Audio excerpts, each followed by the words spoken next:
各方意识较悬，拢是因为中国用武力在威胁咱台湾，所以咱明年各方预算有变6470亿，创下新高。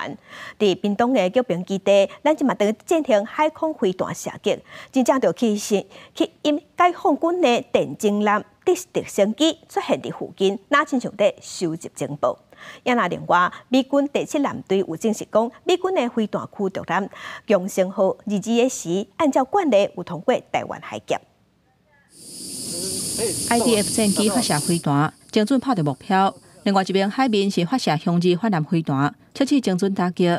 不过原地向3桥音速反舰飞弹的科目，因为不明原因临时取消2届。屏东救兵基地连续3天海空飞弹射击，严重战略，嘛引起中国军方来探咱的军事机密。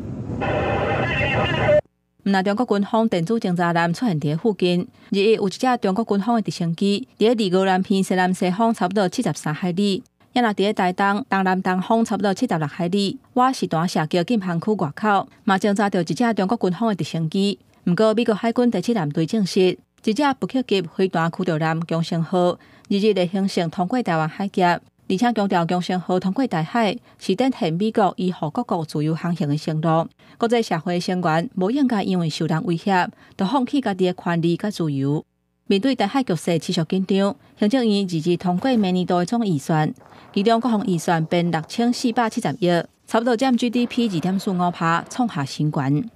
我们不会去跟其他国家做军备的竞赛。至于说会不会达到 GDP 3%，那我想那是一个期望达成的目标。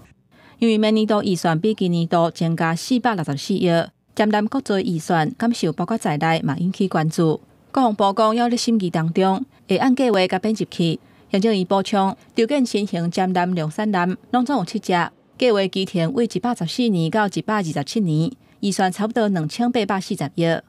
现在海鲲号目前正在很初期的，包括像海试等等各种测试的阶段，所以换言之，后续可能还会有一些它需要修改的或调整的部分，所以现在可能还没有办法给一个很粗略的数字。国防部解说，国防预算明年规模达到新高，因为各项军国明年付款达到高峰，预算是对付款需求甲防卫作战的需要来编的。也若无人机预算的部分，国防部证实，这嘛占预算真大的比例。另外，照行政院公布的总预算规划，明年度收入是3兆1500亿，支出是3兆1300亿，拢创下新高。支出上济是社会福利，有8310亿。行政院嘛证实，预算会拨补互台电1000亿，也会等立法院审议通过。记者综合报道。